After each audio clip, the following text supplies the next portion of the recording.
Sakto pa, uyon ka nga si Kristo namatay asman, di ba?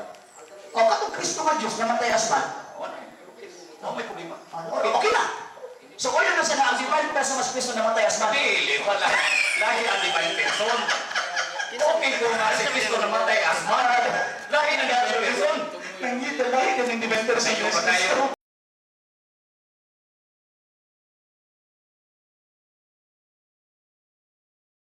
So ulo na kami ay, wala may problema nga ang second divine person namatay asman. Wala may problema. Ay, okay na. Wasi man nila. Kung mo sa katawang nga magpambi, ang iyang naibawan lamang, lamang ang hypostatic union.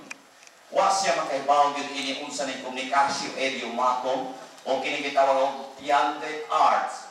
Nagpasabot na kaigsunan posible nga makaingon yun ka ang Diyos namatay o ang second divine person namatay. Pero kung makuha ni